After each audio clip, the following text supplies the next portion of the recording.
अब रुक करते हैं आरफ वाला का। साजिद हाशमी की रिपोर्ट के मुताबिक गरीब के लिए मजदूरी लेना भी वबाल जान बन गया। आरफ वाला के मोहल्ला मुजफ्फराबाद के रिहायशी पे किया दुकानदार ने तशद्दुद। आरफ वाला की रमज़ान डेयरी एंड स्वीट पे एक बच्चा यासिर इकबाल काम करता था, जिसके कुछ पैसे दुकान वालों ने देने थे और सुबह शाम के चक्कर दिलाने के बाद चांद रात का वादा किया। साहिल जब पैसे लेने गया तो उसने ना दिए और इस गालम गलोच के बाद घर भेज दिया।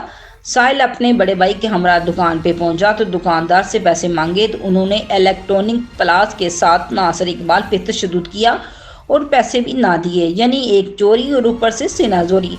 तो आइए सुनते हैं उन्हीं की ज़बानी।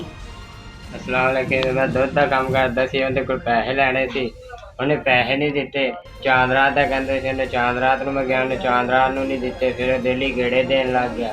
मैं उन्हें कहा, मैं मैंने पैसे दे, मैं जुत्ती कपड़े लेने। मां दे जुत्ती कपड़े नहीं हले तक लिया मेरे को। जब को मारन लग गया, कुटन लग गया। मेरे भरा का भी उन्हें बुल पाड़िया।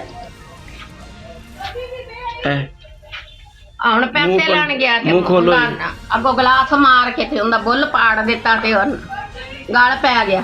ਆ ਚੱਕ ਲੈ कमर ते भी सट लगी। हाँ जी, ए देखो जी, ए मजदूर ਆ ਲੱਤਾਂ ਦਾ ਪੁੱਤਰ ਮੈਂ ਆ ਵੇਖ ਮਜ਼ਦੂਰ ਹੈਗੀਆਂ। ਮੈਨੂੰ ਲੱਤਾਂ ਦੇ ਹੇਠੋਂ ਮਾਰੀਆਂ ਪਈਆਂ ਨੇ ਤੇ ਮੇਰੇ ਬੱਚੇ ਨਿੱਕੇ ਨਿੱਕੇ ਕੰਮਾਂ ਤੇ ਲਾਏ ਨੇ। ਹੈ ਮਹੀਨਾ ਪੂਰਾ ਕੰਮ ਕੀਤਾ ਮੇਰੇ ਬੱਚੇ ਨੇ ਵਿਚਾਰੇ ਨੇ ਬੁਖਾਰ ਨਾਲ।